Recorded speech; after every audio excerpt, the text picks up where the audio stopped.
Assalamualaikum warahmatullahi wabarakatuh. Kami dari kelompok 8 akan menjelaskan mengenai materi pertemuan kali ini, yaitu tentang perlindungan konsumen.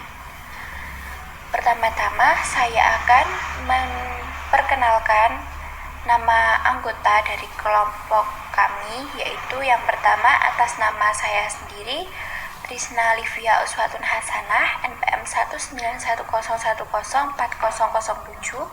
Yang kedua atas nama Endah Esidri Lestari, NPM 19101040013. Yang ketiga Royhatul Janah, NPM 19101040055. Yang keempat Agus Putri Mulyaningsih, NPM 19101040066.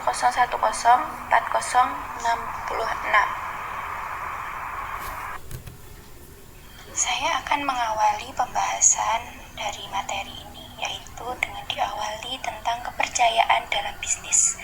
Pada pasal 1 ayat 2 Undang-Undang Nomor 8 Tahun 1999 tentang perlindungan konsumen menyatakan bahwa konsumen adalah setiap orang pemakai barang dan atau jasa yang tersedia dalam masyarakat, baik bagi kepentingan diri sendiri, keluarga, orang lain, maupun makhluk lain dan tidak diperdagangkan. Kepercayaan dalam bisnis ini memiliki sifat yang dimana saling menguntungkan atau win-win relationship. Sifat yang kedua, jangka panjang atau long term relationship. Dan yang ketiga, delegasi rasa saling mempercayai atau mutual trust. Hak-hak konsumen menurut UU PK. Yang pertama yaitu hak atas kenyamanan dan keselamatan dalam mengkonsumsi barang dan jasa. Yang kedua, hak untuk memilih barang atau jasa serta mendapatkannya sesuai dengan nilai tukar dan kondisi serta jaminan yang dijaminkan. Ketiga, hak atas informasi yang benar, jelas, dan jujur mengenai kondisi dan jaminan atau jasa. Yang keempat, hak untuk didengar pendapat dan keluhan atas barang atau jasa yang digunakan. Yang kelima, hak untuk memperoleh advokasi, perlindungan, dan upaya-upaya penyelesaian sengketa perlindungan konsumen secara pantas. Yang keenam, hak untuk memperoleh pembinaan dan pendidikan konsumen. Yang ketujuh, hak untuk diperlakukan atau dilayani dengan benar, jujur, dan tidak diskriminatif. Yang kedelapan, hak untuk mendapatkan kompensasi ganti rugi atau penggantian apabila barang atau jasa yang diterima tidak sesuai. Hak konsumen menurut YLKI, hak keamanan dan keselamatan, di mana ini adalah hak bagi konsumen untuk memilih barang atau jasa yang dikehendaki berdasarkan keterbukaan informasi yang benar, jelas, dan jujur. Bila terjadi penyimpangan, maka konsumen berhak untuk didengar, memperoleh advokasi, pembinaan, perlakuan yang adil, hingga kompensasi ganti rugi. Hal untuk memperoleh informasi yang benar, yang mana konsumen memiliki hak kemudahan atas informasi tentang produk yang mereka konsumsi, baik mengenai manfaat produk maupun informasi mengenai efek samping atau bahaya yang dapat terjadi terkait dengan konsumsi melalui label produk tersebut. Yang hak selanjutnya, hak untuk memilih, yaitu hak konsumen memiliki hak untuk memilih produk yang cocok dengan kebutuhan mereka. Yang keempat, hak untuk dapat didengar pendapat dan keluhannya, yang mana adalah hak konsumen untuk mengeluarkan pendapat, baik itu berupa kritik atau saran. Kewajiban konsumen terbagi menjadi 4 macam, yaitu yang pertama, membaca dan mengikuti berbagai petunjuk atau informasi yang berkaitan dengan tahapan, pemakaian, atau pemanfaatan barang. Yang kedua, memiliki itikat baik dalam menyelesaikan transaksi barang atau jasa. Yang ketiga, membayar harga sesuai dengan kesepakatan dengan produsen atau penjual.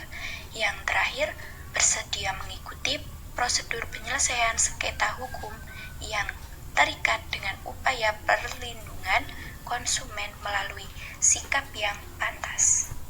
Saya Endah Esitri Lestari dengan NPM 1910104013 ingin melanjutkan materi yang selanjutnya. Perlindungan terhadap konsumen. Perlindungan konsumen atau consumer protection adalah segala upaya yang menjamin kepastian hukum dalam memberikan perlindungan konsumen. Kepentingan konsumen yang perlu dilindungi Resolusi Perserikatan Bangsa-Bangsa Nomor 39 atau 248 tahun 1985. Yang pertama, perlindungan konsumen dari bahaya terhadap kesehatan dan keamanannya. Yang kedua, promosi dalam perlindungan kepentingan ekonomi sosial konsumen. Yang ketiga, tersedianya informasi yang memadai bagi konsumen untuk melakukan pilihan yang tepat sesuai kehendak dan kebutuhan pribadi. Yang keempat, pendidikan untuk konsumen. Yang kelima, tersedianya upaya ganti rugi yang efektif. Yang keenam, kebebasan untuk membentuk organisasi konsumen atau organisasi lain yang relevan dan memberikan kesempatan pada organisasi itu untuk menyuarakan pendapatnya dalam proses pengambilan keputusan terkait kepentingan mereka. Hak dan kewajiban konsumen serta pelaku usaha. Yang pertama, Pasal 4C, konsumen berhak atas informasi yang benar, jelas, dan jujur mengenai kondisi dan jaminan barang. Yang kedua, Pasal 5A, konsumen wajib membaca atau mengikuti petunjuk, informasi, dan prosedur pemakaian atau pemanfaatan barang dan jasa demi keamanan dan keselamatan.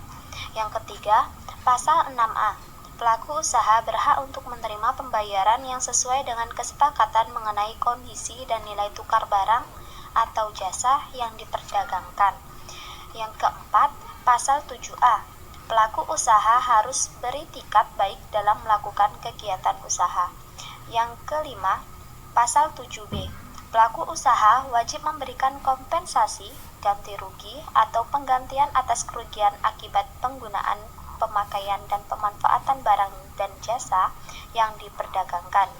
Pelaku usaha wajib memberikan kompensasi, ganti rugi, dan atau penggantian barang dan jasa yang diterima atau dimanfaatkan oleh konsumen yang tidak sesuai dengan perjanjian. Yang keenam, untuk memberikan perlindungan yang maksimal kepada konsumen jika pelaku usaha melanggar UU-PK dan merugikan konsumen. Pemerintah melalui aparat penegak hukum memberikan denda kepada pelaku usaha dengan batas maksimal denda paling 2 miliar rupiah serta pidana penjara maksimal 5 tahun. Tahapan perlindungan konsumen. Tahapan ini terbagi menjadi 3 bagian. Yang pertama, tahap pratransaksi penjualan. Dalam tahap ini sangat penting bagi konsumen untuk memperoleh informasi atau keterangan yang benar, jelas, dan jujur, serta akses untuk mendapatkan informasi tersebut dari pelaku usaha yang beritikat baik dan bertanggung jawab. Keputusan untuk memilih yang benar atas barang dan jasa yang dibutuhkan sangat bergantung atas kebenaran dan tanggung jawabnya informasi yang disediakan oleh pihak-pihak yang berkaitan dengan barang dan jasa konsumen. Yang kedua, tahap transaksi penjualan. Pada tahap ini, penjualan telah terjadi antara produsen dengan konsumen, baik secara tunai maupun non-tunai. Permasalahan utama yang sering terjadi adalah pada transaksi non-tunai, misal kredit, sewa beli, dan sebagainya. Yang dalam hal ini, produsen menggunakan perjanjian baku sehingga konsumen sulit atau tidak meneliti terlebih dahulu syarat-syarat baku yang disodorkan oleh produsen. Perjanjian ini dikenal dengan istilah kontrak standar atau syarat-syarat umum (Agreement Forwarded) yang mengarahkan konsumen untuk menerima perjanjian baku yang disodorkan dalam transaksi tersebut. Yang ketiga, tahap purna transaksi penjualan. Di penghujung proses transaksi, konsumen berada dalam tahap purna transaksi penjualan, yang dalam hal ini telah terjadi transaksi dan pelaksanaannya telah diselenggarakan oleh kedua belah pihak. Hasil yang diperoleh dapat berupa kepuasan atau kekecewaan konsumen. Saya, Royatul Jannah, dengan NPM 1910104055 akan melanjutkan penjelasan pada slide berikutnya. Perlindungan dari produk berbahaya. Salah satu produk berbahaya yang banyak dikonsumsi masyarakat Indonesia adalah rokok. Penelitian Badan Peneliti dan Pengembangan Kementerian Kesehatan Republik Indonesia menunjukkan bahwa jumlah penderita rokok mengalami peningkatan tajam dari 354.888 tahun 2010 menjadi 962.403 pada tahun 2013. Beberapa negara di dunia telah merancang perjanjian internasional yang mengatur pengendalian tembakau sebagai hasil negosiasi dari 192 negara yang tergabung dalam World Health Organization atau WHO yang disebut dengan Framework Convention on Tobacco Control yang dirancang sejak tahun 1999 dan telah memperoleh kesepakatan setelah melewati 6 putaran negosiasi tingkat global dan pertemuan-pertemuan konsultasi tingkat regional. Sayangnya di Indonesia yang berprestasi aktif pada tahun 2000 sampai 2003 dalam Intergovernmental Negotiating Body di Jenewa dan pertemuan regional WHO belum meratifikasi FGTC bersama dengan Andorra, Dominika, Eritrea, Seychelles, Malawi, Maluku, Somalia, dan Zimbabwe. Diduga lobi produsen rokok di Indonesia telah terjadi di dalam lembaga-lembaga eksekutif dan legislatif di Indonesia, sehingga terjadilah penghilangan pasal tentang tembakau dalam pasal 113 RUU Kesehatan. Perlindungan dari informasi menyesatkan. Salah satu sumber informasi yang berpotensi untuk menyesatkan adalah informasi yang berasal dari iklan. Menurut Clutter dan Armstrong mengutarakan bahwa iklan berfungsi untuk menginformasikan, membujuk, atau mengingatkan kembali masyarakat atau konsumen tentang produk atau jasa produsen. Sedangkan menurut Kraft menuturkan bahwa iklan berfungsi sebagai pemberi informasi dan pembentuk pendapatan masyarakat. Perlindungan atas privasi. Hak privasi adalah hak yang dimiliki individu atau perusahaan untuk mengabaikan atau membatasi kegiatan pengumpulan dan penggunaan informasi yang terkait dengan individu atau perusahaan bersangkutan. Untuk melindungi konsumen dari kemungkinan penyalahgunaan informasi pribadi demi kepentingan produsen, pemerintah Amerika Serikat menerbitkan S. 2201 The Online Personal Privacy Act pada tahun 2002 yang mengatur cara atau metode perusahaan-perusahaan yang berbisnis di internet dalam mengumpulkan informasi konsumennya. Keberadaan UU ini juga didukung oleh pembentukan The Federal Agency Protection of Privacy Act. Gerakan konsumerisme. Gerakan konsumerisme atau konsumerisme merupakan kegiatan-kegiatan yang diatur dan dilaksanakan konsumen guna melindungi berbagai hak dan kepentingan konsumen. Lahirnya konsumerisme disebabkan oleh 1. Banyaknya produk yang ditawarkan produsen menyebabkan pilihan konsumen menjadi semakin rumit.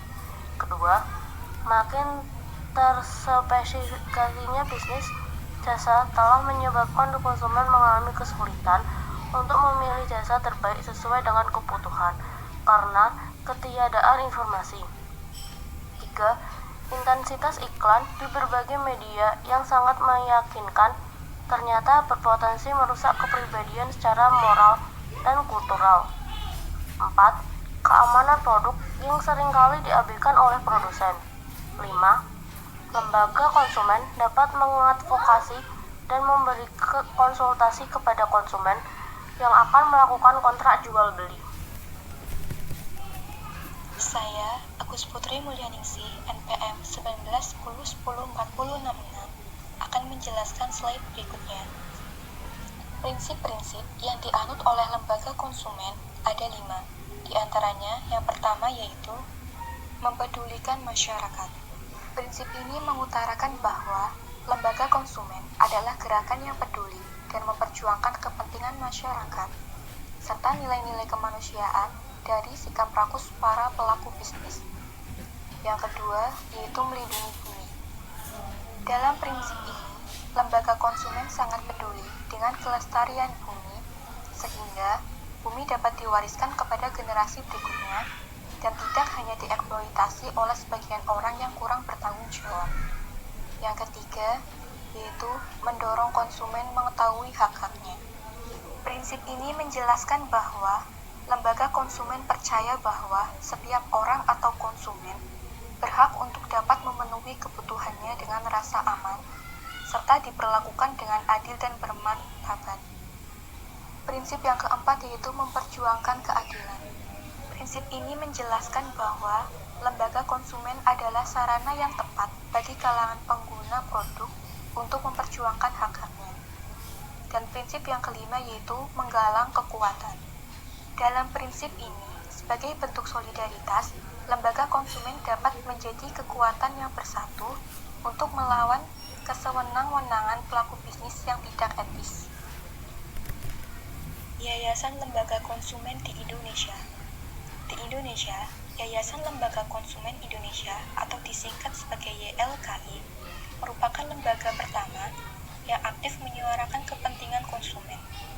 YLKI didirikan pada tanggal 11 Mei 1973 sebagai bentuk kepedulian sekelompok masyarakat terhadap penggunaan produk-produk dalam negeri serta perlindungan terhadap produk-produk tersebut.